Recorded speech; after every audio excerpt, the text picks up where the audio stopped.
What is heart attack? So, heart gets the food by the blood supply in the form of, by a small channels known as blood vessels, that the coronary arteries. These are the food supplying channels to the heart. So, the blood vessels of the heart, when they are blocked by the cholesterol, so there will be sudden cessation of the blood to the heart.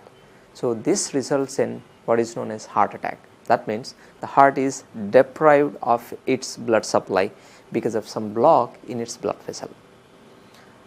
So, you can see here, just like this is a patient who died of heart attack because of the clot in the blood vessel of the heart. So, this is what is known as heart attack. So, this happens because of sudden cessation of the blood supply due to the blockade in the heart, in the blood vessels. You can see this.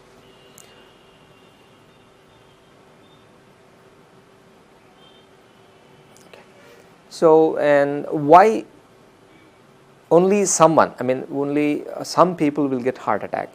So, globally there are some risk factors. That means we can say that if a person has these risk factors, usually they have high chances of having the heart attack.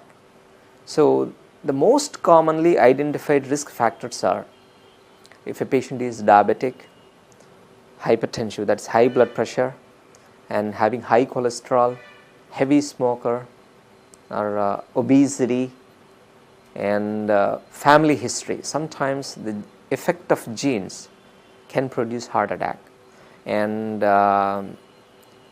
unhealthy habits like smoking, very important, heavy alcohol consumption, and especially nowadays in India, most of the youngsters, they are getting heart attacks because of stress. Even in the absence of these risk factors, if a person has severe psychological stress, that itself is sufficient to result in heart attack. So, most of the patients who have the heart attack, usually they have these risk factors. Occasionally a person may not have all these risk factors, but still he can suffer from heart attacks. The reason being maybe sometimes genetic, and usually stress, and still we don't know some of the causes. It may be something that science has yet to reveal. So, most of the time these are the identifiable common risk factors. If a person has these risk factors, and he has more chance of developing heart attack.